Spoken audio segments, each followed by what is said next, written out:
let's dive into the latest on Jaden Ivey and how his return is shaping the Pistons this season. As a Detroit Pistons fan, I know we all want to see our team thrive, and Ivey's comeback is certainly a topic worth discussing. So, let's explore what this means for the team, his performance so far, and what we can expect moving forward. First off, Ivey's journey back from injury has been quite the saga. After suffering a season-ending injury last year, his battle back has been slow but seems to be gaining momentum. He broke his left fibula, and even though he's back on the court now, it's clear he's not quite at the level we remember. He averaged 8.4 points, 2.1 rebounds, and 1.8 assists in his first 17 games back, shooting 45.5% from the field and a commendable 39.6% from deep. It's not the explosive Ivey we saw before his injury, but it's definitely a start. Comment "Go Detroit Pistons" in the comments. Now, while we all want to see Ivey back in the starting lineup, the coaching staff has made a wise decision to ease him back into play.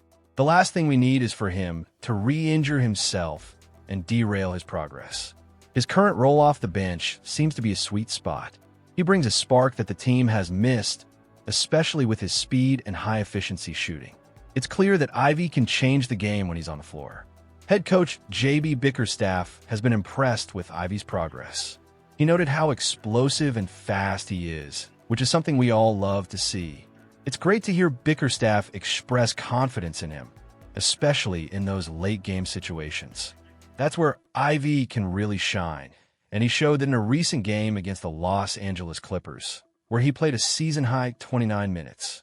He scored 11 points and contributed 3 assists, and even though it was a loss, his conditioning looked solid as he played the entire fourth quarter.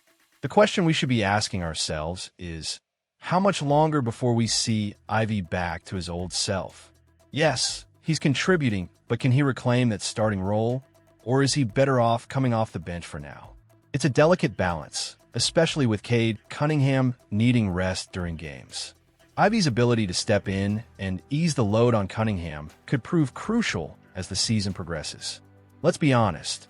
If the Pistons are serious about making a push for the playoffs, having Ivey in a solid rotation is going to be vital. His play off the bench gives us flexibility and depth, which is something every successful team needs. But what do you think? Should Ivey be pushed into a starting role sooner rather than later? Or is this gradual approach the best call for his long-term health and performance? As we look ahead, the Pistons have an upcoming match against the Los Angeles Lakers. This is an opportunity for Ivey to make a statement. If he can perform well against a high-caliber team, it could be a turning point. Are you excited to see him in action? Will he rise to the occasion, or will he need more time to find his rhythm? In the end, Jaden Ivey is a crucial part of our roster, and while he may not be back to his explosive self just yet, his presence is undeniably felt. The Pistons are showing promise, and with Ivey contributing positively, we can remain hopeful for what's to come. Let's keep the conversation going. What do you think about Ivey's progress? How do you feel about his role on the team? Share your thoughts, and let's rally behind our Pistons. Where are you representing from? And what's your take on the future of Jaden Ivey and the Detroit Pistons? Comment below, and let's talk. Let's dive into the latest on our Detroit Pistons. A bit of a roller coaster ride lately, right? After starting off strong on their Western road swing with wins against the Portland Trail Blazers and Sacramento Kings, our boys hit a rough patch, suffering back-to-back losses to the Utah Jazz and Los Angeles Clippers. It's a mixed bag, but let's break it down and see what it all means for our beloved team. The Pistons stand at a solid 24-8, but those 2 recent losses have raised some eyebrows. Sure, losing 2 in a row can happen to any team in this fiercely competitive league. But can we talk about how concerning their performance in close games has been? With a 4-4 record in games decided by 3 points or less, it's clear that closing out tight games is something we need to address. This is especially critical as we eye the playoffs, where every possession counts and games often come down to the wire. Have you noticed this pattern? What do you think the team needs to do to turn these close games into wins? Now, let's talk about our three-point shooting. Currently, the Pistons are ranked 24th in the league in three-point field goal percentage at 34.7%. That's not exactly inspiring, is it? Cade Cunningham, our leading scorer, is hitting threes at just a 33.1% rate. Duncan Robinson, who we hoped would be our sharpshooter, has a better percentage at 38.7%, but he's been inconsistent lately. In that recent loss to the Clippers, the Pistons didn't hit a single three-pointer in the first half. They ended up finishing the game shooting just 24.1% from beyond the arc. What's the deal with our perimeter shooting? Is it time to shake things up and look for better looks from deep? Or do we trust the current lineup to find their rhythm? Defensively, the Pistons maintain a physical and aggressive style that leads to both steals and fouls.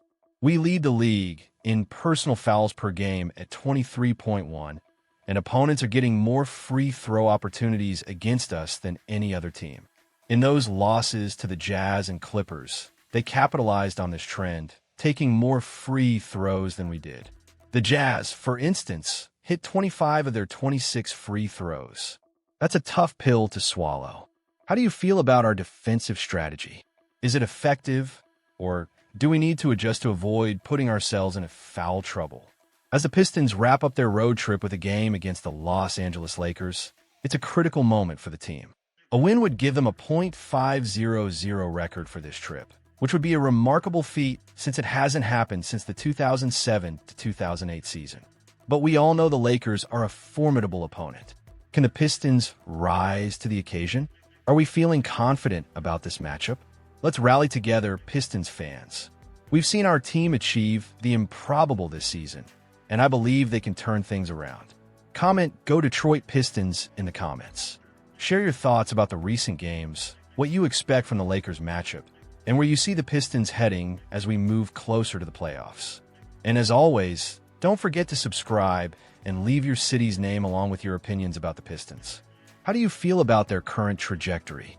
Are we heading in the right direction? Or is it time to push for some changes? Let's hear it. Let's dive into the latest from the NBA, particularly focusing on the Detroit Pistons and their recent matchup against Kawhi Leonard and the Los Angeles Clippers. Get ready because there's a lot to unpack here, and we'll explore what this means for our beloved Pistons. On a night when Kawhi Leonard lit up the scoreboard with a career-high 55 points, the Pistons found themselves on the losing end of a 112-99 defeat. This isn't just any loss. It's a reminder of how tough the competition can be, especially when facing a player of Leonard's caliber. So, what does this mean for the Pistons? Are they equipped to handle such high-level performances from opponents? Leonard's historic night showcased not only his scoring ability, but also his all-around game. He shot an impressive 65.4% from the field, snagged 11 rebounds, and even contributed with 5 steals and 3 blocks. This performance tied the franchise record for the Clippers, a mark that was previously held by none other than James Harden. It's daunting to think that a player can dominate in so many facets of the game. But how did the Pistons respond to such performances? This game against the Clippers was a stark reminder of what elite talent looks like in the NBA. The Pistons, while showing flashes of potential, clearly have some work to do to compete against the league's best. With the team's current record, fans have to wonder, what steps can the Pistons take to elevate their game? Are we seeing the effects of a young roster still finding its way? Or is it time for some serious discussions about trades or adjustments to the coaching staff? The Pistons had their moments during the game, but they were overshadowed by Leonard's brilliance. Our guys need to find a way to step up when facing such high stakes. This is where the experience and leadership of veterans on the team come into play. Are they guiding the younger players effectively? Are they staying composed in high-pressure situations? Fans, what do you think about the current state of the Pistons? Can they grow from these tough losses? Or does something need to change? Comment "Go Detroit Pistons" below to let us know your thoughts on how the team can turn this around. Looking at Kawhi's performance, it's important to recognize that the Pistons were facing one of the best in the business. Leonard is a 2-time NBA Finals MVP for a reason, and his ability to take over games is something every team should be prepared for. However, the fact that the Pistons allowed him to have such a night raises some questions about their defensive strategies. Were they too focused on stopping other players and not enough on Leonard? The Clippers may be struggling in the Western Conference, but Leonard's performance shows that they still have the ability to compete. This makes the Pistons' defeat sting even more. If a struggling team can find a way to win against a formidable opponent, what does that say about the Pistons' resilience? As we analyze this defeat, it's essential to look at the bright side. The Pistons have young talent that can develop into something special. Cade Cunningham, for example, has shown flashes of brilliance, but he needs to find consistency. What are the areas you think he should focus on? Is it shooting, playmaking, or perhaps defense? Additionally, there's the question of coaching.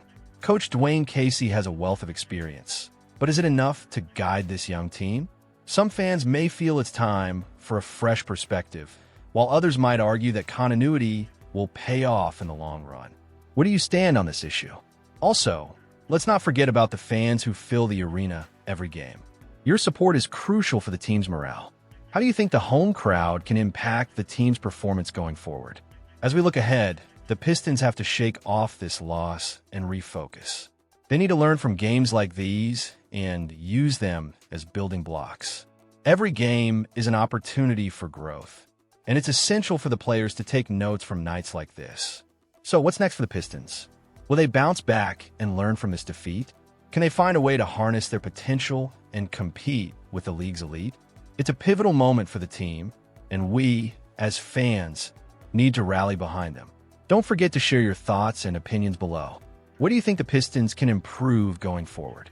Comment with your city and your take on how this team can turn things around. Go Detroit Pistons!